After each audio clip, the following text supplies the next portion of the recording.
I'm Brenda, 38, standing in a daze at the elegant seaside restaurant as red wine soaks through my cream Armani dress. I saved up for 8 months to buy this dress, dreaming of feeling special in it. My elder sister, Laura, 42, smirks, and her 17-year-old daughter, Lily, holds an empty glass, a gift of excessive spoiling from my parents. Now you look as cheap as you always seem, Lily declares loudly, causing nearby tables to turn their heads. The restaurant falls silent, except for the pounding of my heart. The dress is ruined, but so is my long-held tolerance for their cruelty.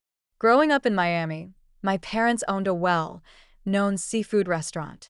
It provided us with a comfortable upper-middle-class life, but there was always a clear difference in how they treated Laura and me. Laura was their golden child. When Laura won a local singing competition at 12, my parents threw a big party. When I won a national writing contest at 15, my mother simply said, "That's nice, dear, but don't let it go to your head." After high school, I worked part-time at a publishing house while studying English literature at a state university, graduating with honors. Meanwhile, Laura attended an expensive private art school, funded entirely by our parents. She changed her major multiple times, finally settling on art history. When she struggled to find a job, my father used his connections to get her a position at an art gallery. A few years later, Laura married Henry, a wealthy art collector. Their wedding was a lavish $100,000 event at a luxury beach resort, paid for by my parents, who took out a second mortgage on their house. When I expressed concern, my mother said, "When it's your turn, we'll figure something out." The implication that my wedding would be less important was obvious.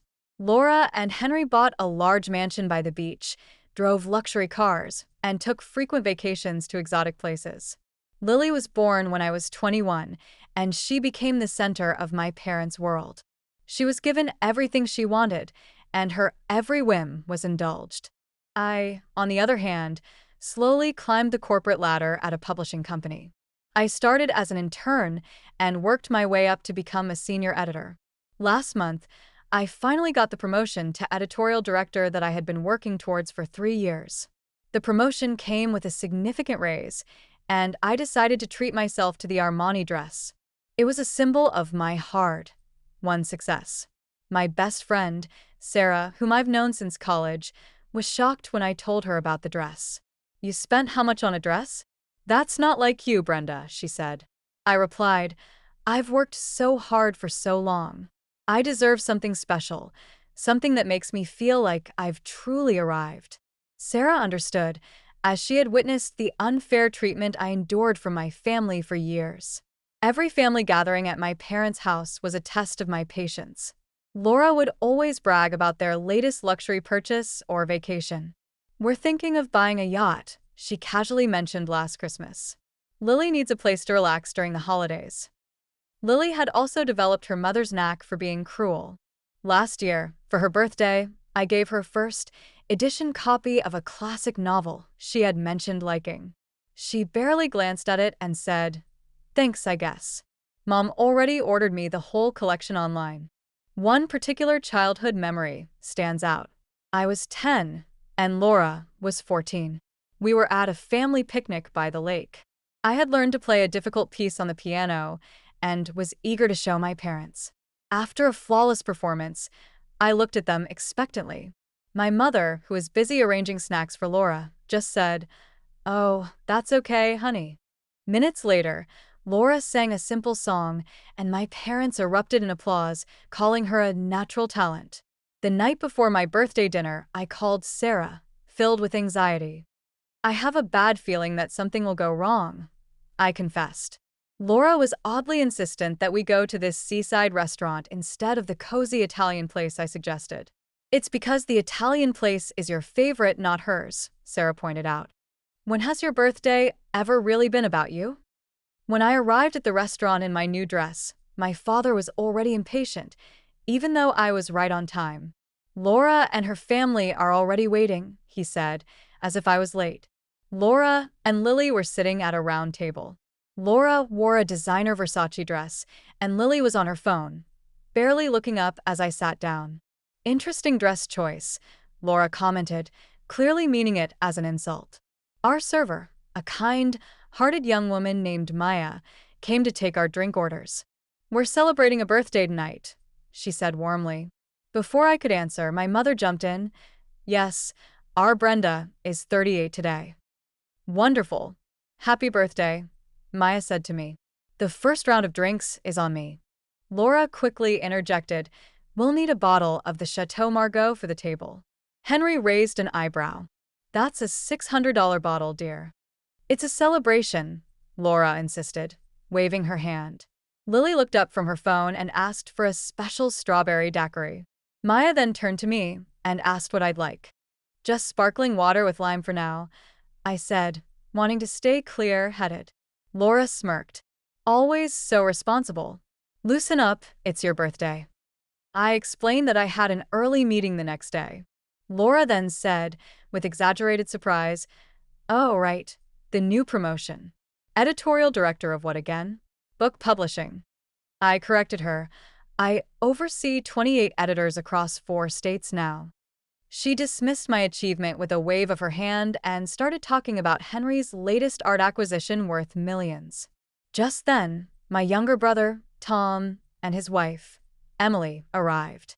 Tom was always the peacemaker in the family. Happy birthday, sis, Tom said, giving me a big hug. Emily handed me a beautifully wrapped gift. Inside was a handmade leather journal, perfect for a writer like me. Throughout the appetizer course, Lily's behavior became increasingly disruptive. She took selfies with Flash, loudly criticized the food, and interrupted conversations to show her Instagram posts to Laura. I gently suggested, Lily, maybe put the phone away while we eat. She rolled her eyes and muttered, whatever, but put the phone in her designer purse. The conversation turned to my parents' upcoming anniversary trip to the Maldives. My mother gushed about the luxury resort Henry recommended. The presidential villa has its own private beach, she said. I replied, that sounds amazing, taking a sip of my water. Laura then chimed in, you could afford nice vacations too if you didn't live in that small apartment in the city. I felt my cheeks flush.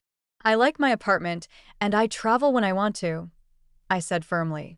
When our main courses arrived, I thought we might make it through the dinner without a major incident. Then my father raised his glass. To Brenda, 38 years young and finally finding her place in the publishing world, he said, as if my entire career until now had been a warm-up. I forced a smile and raised my water glass. He then continued, and to Laura and Henry for their real success and guidance. My hand froze in mid-air. Tom caught my eye and gave me a sympathetic look. My father also added, and to Lily for her good grades this semester. A 3.3 GPA while being in so many clubs is impressive. I graduated from college with a 3.9 GPA while working part-time, but my achievements were never celebrated like this. As the server brought out a chocolate cake, Laura's favorite instead of the lemon cake I preferred, I noticed Lily staring at my dress. Her expression changed from boredom to something calculating. She leaned over to whisper to Laura, who smirked and shrugged. The cake was placed in front of me, 38 candles flickering. Make a wish, my mother said. I closed my eyes, wishing for the strength to stand up for myself, and blew out the candles in one breath. Just then, Lily reached for her drink. In one swift motion, she knocked her glass over, sending the red wine directly onto my dress.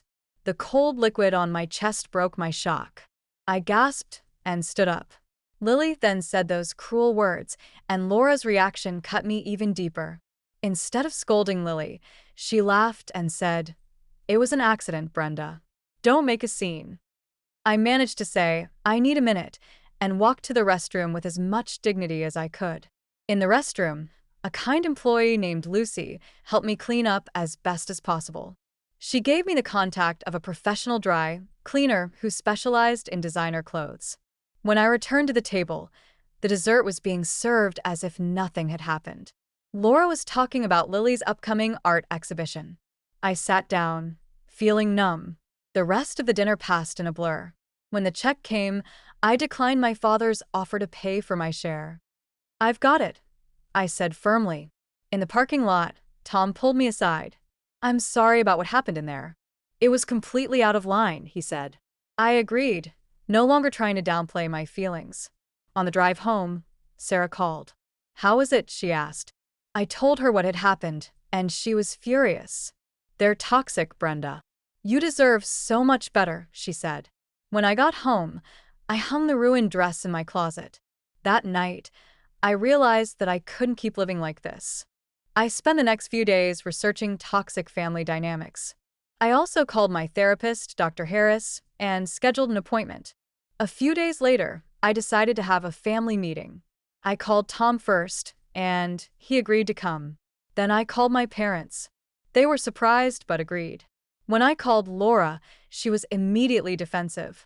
"A family meeting? Seriously, Brenda? You're being so dramatic about a spilled drink." I said evenly, "This isn't just about the drink. It's about decades of unfair treatment." After a long argument, she finally agreed to come with Lily. I spent the week preparing. I wrote down specific examples of the favoritism and dismissals. I practiced what I wanted to say, anticipating their deflections. On the day of the meeting, I dressed in a simple black dress. I walked into my parents' house, determined. Everyone was there. I started by saying, "Thank you all for coming.